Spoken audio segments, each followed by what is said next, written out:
Hello, അപ്പോൾ നമ്മുടെ പുതിയൊരു വീഡിയോയ്ക്ക് എല്ലാവർക്കും സ്വാഗതം. ഇന്ന് നമ്മൾ ഉണ്ടാക്കാൻ പോകുന്നത് പരിപ്പ് വടയാണ് കേട്ടോ. നല്ല ക്രിസ്പി ആയിട്ടുള്ള പരിപ്പ് വട. അപ്പോൾ അതിന് വേണ്ടിയിട്ട് 250 ഗ്രാം പീസ് പരിപ്പ് നന്നായിട്ട് കഴുകിയിട്ട് 1 മണിക്കൂർ കുതിർക്കാൻ വേണ്ടി വെക്കണം. ആ സമയം കൊണ്ട് നമുക്ക് ഇതിലിടാനുള്ള ഐറ്റംസ് എന്തൊക്കെയാണെന്ന് നോക്കാം. 2 സവോള, ഒരു 4 പച്ചമുളക്, ഒരു ചെറിയ കഷ്ണം ഇഞ്ചി.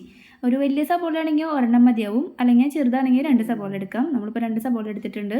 നന്നായിട്ട് അത് കഴുകിയിട്ട് എല്ലാം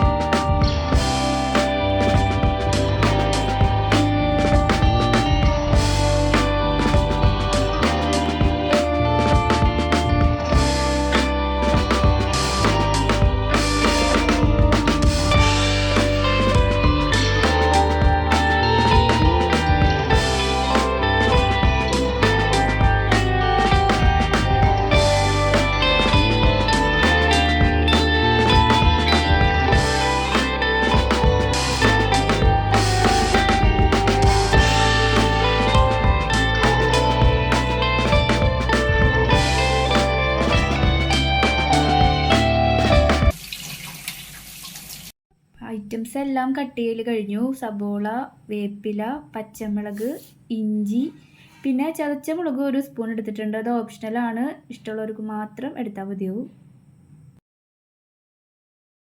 അതിനുശേഷം നേരത്തെ 1 മണിക്കൂർ പരിപ്പ് കുതിർക്കാൻ വേണ്ടി വെച്ചിട്ടുണ്ടായിരുന്നു. ഇതിലത്തെ വെള്ളം മുഴുവൻ വാർത്തെടുക്കണം. ഒരു തരി പോലും വെള്ളം ഉണ്ടാവാൻ പാടില്ല മിക്സിയിൽ അരച്ചെടുക്കുമ്പോൾ. അപ്പോൾ ആ വെള്ളം മുഴുവൻ വാർത്തെടുക്കുക. അതിന് ശേഷം മിക്സിയിൽ ചെറുതായിട്ടൊന്ന് അരച്ചെടുക്കുക. നല്ല പേസ്റ്റ് പോലെ ആവരുത്, തരി പോലെ അരച്ചെടുക്കണം. കുറച്ചായിട്ട് എല്ലാം അരച്ചെടുക്കണം.